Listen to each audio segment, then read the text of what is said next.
खूप बोललो. मुझे तो प्यास लगी है. Thank you.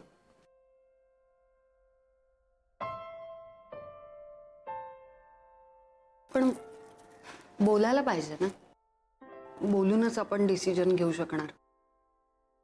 आणि अज्युम करायला आपण काय लहान नाही आता. बरोबर आहे. म्हणजे माईशी बोलल्यावर माझं ठरलंच आहे की येस. हो, तू तयार झालायस? हो, मी तयार आहे.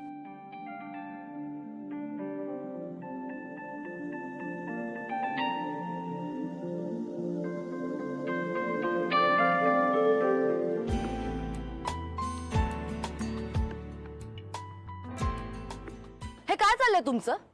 हा, काय चाललंय? अगं आम्ही ते ऑफेलिया म्हणजे ऑफेलिया जर मी असते तर कसे फूल लावले असते. आम्ही ऍक्च्युली आम्ही हॅमलेट बद्दल बोलत होतो आता. सो मी त्याला असंच म्हटलं की ते ते ते जाऊ दे. तुम्हाला माहितीये का, ऐश्वर्याने त्या ऐश्वर्याने शौनकला पटवलंय. हा, म्हणजे त्या दोघांचं जमलंय. माहितीये.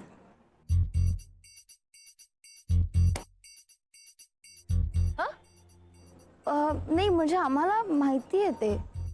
हो का? ओ, तुम्हाला माहितीये म्हणजे सगळ्यांना माहितीये आता. हो हो. अरे म्हणजे मलाच माहित नाहीये. म्हणजे सगळ्यांना माहितीये आणि मला एकटी याबद्दल काहीच माहित नाहीये. ऋतू अगं ऐक ना, तसं नाहीये. मी काय म्हणते की मग कसं आहे? हा, मग कसं आहे? म्हणजे मी स्टुपिड ठरले ना आतापर्यंत.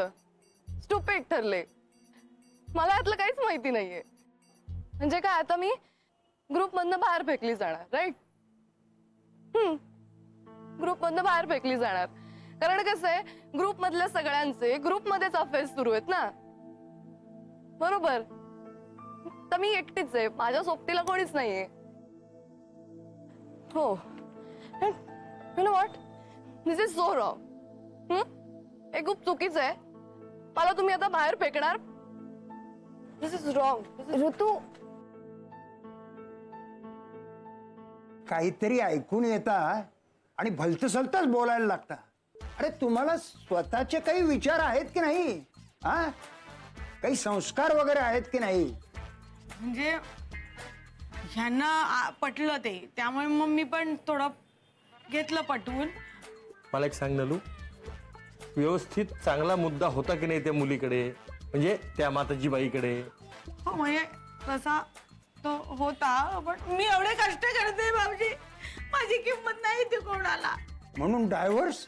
अरे पोरं लग्नाची झाली तुमची, आता ती लग्न करत नाहीयेत ते सोडा, पण म्हणजे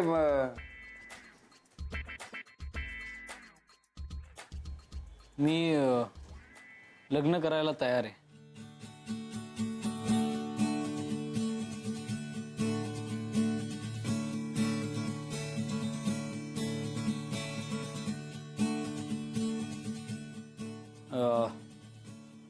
मी आकृतीशी लग्न करायला तयार आहे. मला घालवण्यासाठी म्हणतोयस? नाही म्हणजे मी सकाळी म्हणालो होतो हकलवायला. आत्ता बोलतोय विचारपूर्वक की मी तयार आहे लग्नाला आकृतीसोबत. आणि मी पण. हे अंतिम सत्य आहे ना? हो. हो. हा हा, चला अहो पत्रिकेची नावं बदलायला पाहिजे. चला. थांबा थांबा, मुलांनो घाई करू नका. आयुष्यामध्ये विनाकारण घाई आपल्या काही कामाची नाही बरं. आणि तुमची अजून वय तरी अशी काय आहेत? पाशमुक्त जीवन जगायचंय तुम्हाला. ह्या जगण्यातला आनंद अनुभवायचा आहे अजून तुम्हाला. बाबा खाली बसा जरा.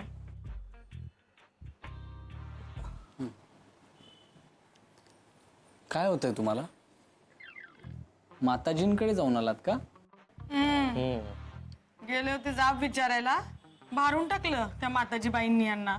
तुम्ही आलात ना तेव्हा तू सुद्धा भारावल्यासारखी बोलत होतीस. हे तुमचे आई वडील डायव्हर्स घेऊया का म्हणत होते. ही काय? एक मिनिट, क्या चल रहा है ये सब कुछ? तुम्हाला कोणी काही सांगणार आणि तुम्ही डायरेक्ट ऐकणार का त्यांचं? आय एम सॉरी, म्हणजे मी लहान आहे तुमच्या सगळ्यांपेक्षा, पण मला हे पटत नाहीये जे चाललंय ते. हा सांग सांग, आता तूच सांग. माझं नाही ऐकत ना तर होणाऱ्या सुनबाईचं तरी ऐकतील. माई ग माताजी या ना या हा आले आले. या या या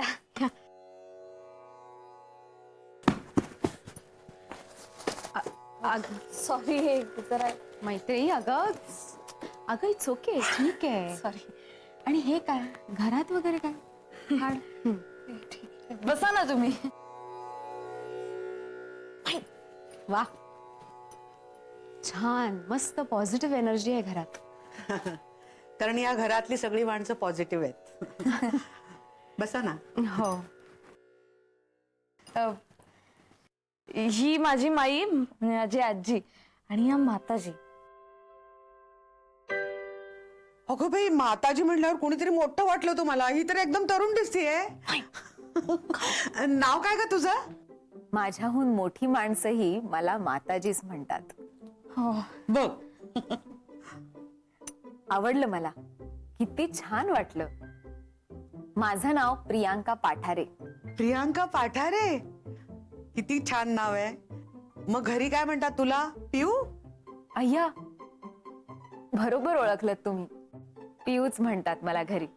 पण या फील्ड मध्ये आल्यापासून घरचे सोडल्यास बाकी कोणीच मला नावाने हाक मारत नाही. मग मी पण तुला हाक मारत जाईन की. पिऊ किती गोड नाव आहे. आणि तूही आहेसच गोड. अगं कसं काय करतेस? आहेस ती माझ्यापेक्षा लहान. तुला चालेल ना मी पिऊ म्हटलेलं? काय ग? हो, अगदीच, मला आवडेल. बरं, गाईचं दूध आहेच, पण मी श्रीखंडपुरी सुद्धा केली आहे खास. आवडेल ना तुला? हो, अगदीच, मला आवडते. चालेल, मग मी जरा जेवणाची तयारी करते. तुम्ही बोलत बसा. हा, त्या माताजी बाई म्हणाल्या होत्या की लग्न झाल्यानंतर तुम्ही भांडता तर त्याच्यातच सगळा वेळ जातो, तर मग काहीच अर्थ नाही असं त्या म्हणाल्या. वेळ वाया जातो? अरे संसारात भांडणं होतातच की. माझे आई बाबा पण भांडतात, पण दरवर्षी माझे बाबा माझ्या आईसाठी लग्नाच्या अॅनिव्हर्सरीला गाणं गातात. तुम बिन जाऊ कहां. आणि खूप मनापासून, प्रेमानं. बघा तूच बघ. अच्छा, तुम्हाला माहिती आहे अंकल, माझ्या बाबांनी माझ्या आईसाठी मराठी शिकली आणि आंटी माझ्या आईनं माझ्या बाबांसाठी बंगाली शिकली इतक्या वर्षांमध्ये. संसारात पण नवीन नवीन गोष्टी शिकायला मिळतात, ॲडव्हेंचर्स असतात. वेळ कसा जाईल वाया? आणि बेसिकली तुम्ही लग्न तोडून हे सगळं नातं संपवून काय असं सॉलिड आयुष्य जगणार आहात? एक्झॅक्टली. खरं सांगू का, मला काय त्या माताजी बाईंचं काही फारसं काही पटलेलं नाहीये. बरं, संसारात वेळ वाया जातो तो कोणाबरोबर? आपल्या आवडीच्या व्यक्तीबरोबरच ना. मग वाया कसं काय गेला तो वेळ?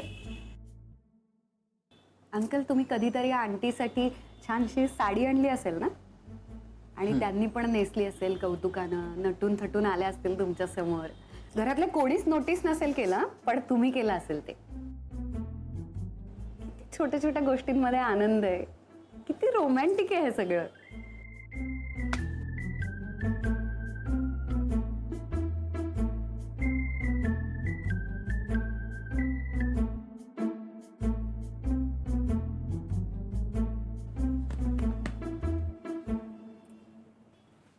पसंत आहे मला मुलगी. बघा वा. पिऊ, हे सगळं आध्यात्मिक वगैरे करण्याच्या आधी तू काय करायचीस? मी मायक्रोबायोलॉजी करून न्यूट्रिशन स्टडीज मध्ये काम करत होते. आमच्या घरात आध्यात्मिक वातावरण. माझे वडील संस्कृत विषयाचे मोठे अभ्यासक आहेत. त्यामुळे या विषयाचं वाचन होतच. खूप इंटरेस्ट होता मला त्यात. पण स्पिरिच्युअलिटी म्हणजे मी कुठल्याही अंधश्रद्धेचं समर्थन करत नाही. हा ऍक्च्युली सांगायचं तर एका खूप वाईट नात्यामधून गेल्यानंतर मी माझा मार्ग बदलला. अच्छा, पण मग तुला एका नात्याचा वाईट अनुभव आला म्हणून सगळ्यांनाच तसा तो येईल असं नाही ना. मग तू लग्न किंवा नाती तोडण्याचा सल्ला का देतेस?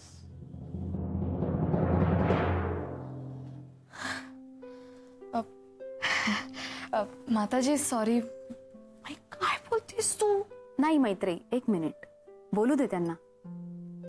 माई, म्हणजे काहीतरी गैरसमज झालाय तुमचा. मी गंजलेल्या नात्यांबद्दल बोलते.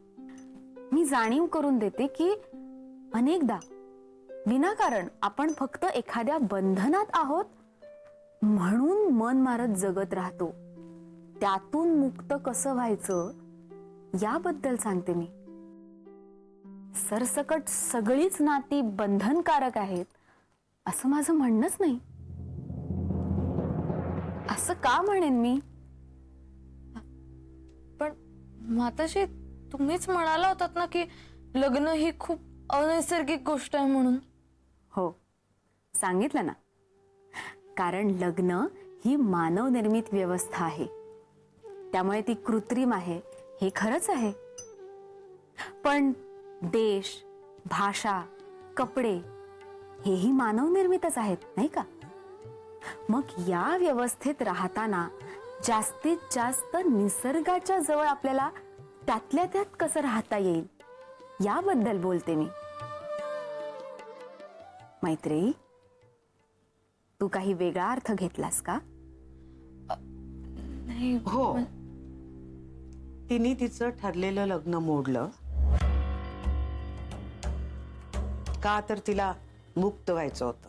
काय मैत्री, तू हे मला काहीच बोलली नाहीयेस. तुझ्याकडे बघून मला असं वाटलं की तुझ्या कुठल्या तरी नात्यात गाळ साचलाय. आता ते नातं प्रियकराचंय की आई वडिलांचंय की कामाच्या ठिकाणी त्रास देणाऱ्या बॉसचंय हे ओळखणं तुझं काम आहे. तू जर माझ्याशी हे बोलली असतीस तर मी तुला या विषयाबद्दल क्लॅरिटी दिलीच असती.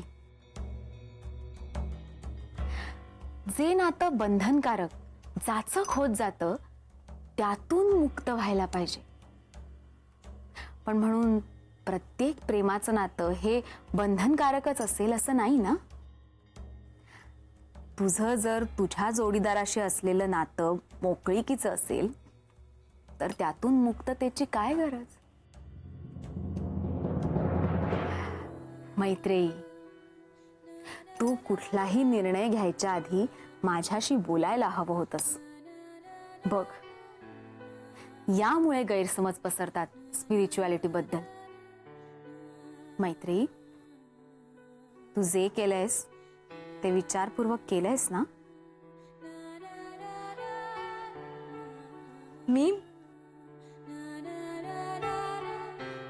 मी मला आतून वाटलं म्हणून मुक्त झाले ना माताजी. मला खरंच वाटलं होतं. आणि मला माहितीये मी काही चुकीचा डिसिजन घेतलेला नाहीये. मी पूर्ण विचार केलाय. मी चुकलेली नाहीये.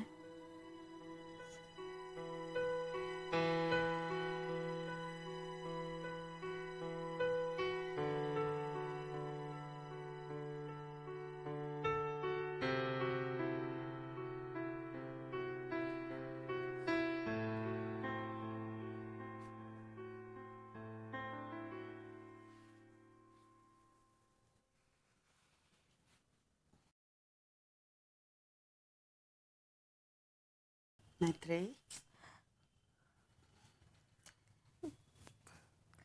काय झालं आमच्या बाळाला? माई प्लीज जा तू. तू जा ग, तू मला नाही बोलायचंय कोणाशी, जा तू. ओके, नाही बोलायचंय तुला, पण मला माझ्या पिल्लूचे लाड तरी करू दे. अगं का करायचेत लाड? काय निमित्त आहे लाड करण्याचं? का सिंपथी द्यायची म्हणून करायचेत लाड? आणि मी वाईट आहे ना, वाईट मुलगी आहे मी, मग माझे लाड का करायचे?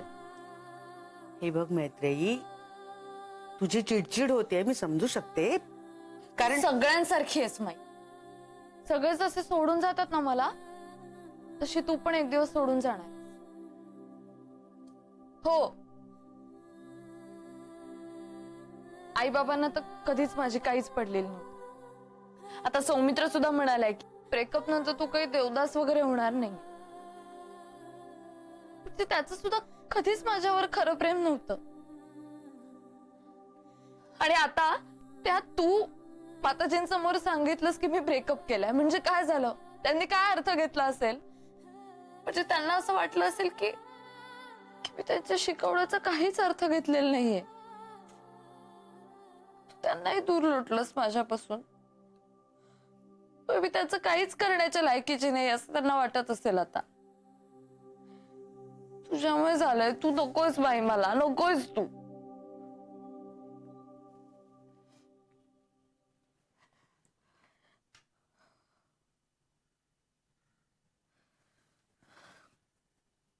तसं नाहीये बाळा. जगात कुणीही तुला सोडून गेलं ना तरी मी कायम आहे तुझ्यासाठी. आणि मला कळतंय की तुझं काही चुकलेलं नाहीये. तुला योग्य वाटलं तेच तू केलंस. यापेक्षा काही वेगळं वागली असतीस तर ते खोटं वाटलं असतं तुला. आणि हे कळतं मला, खरंच कळतं की नाही. मला फक्त माताजींची बाजू समजून घ्यायची होती. माझ्या पिल्लाला दुखवायचं नव्हतं मला.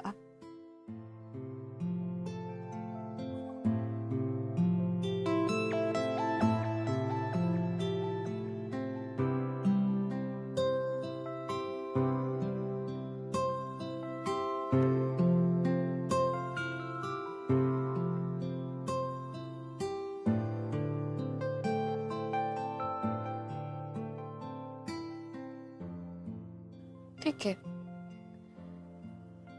मी राहू शकते एकटी. मला नाही कुणाचीच गरज.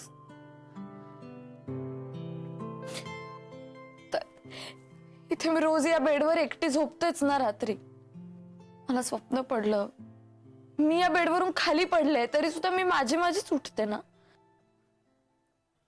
समजा मला एखादं भयानक स्वप्न पडलं तर तू येतेस का माझ्या स्वप्नात माझ्यासोबत? मला कुणाचीच गरज नाहीये. असं समजेन की हे सगळं एक स्वप्न आहे आणि मी तशीच जगेन. जा तू. Good night.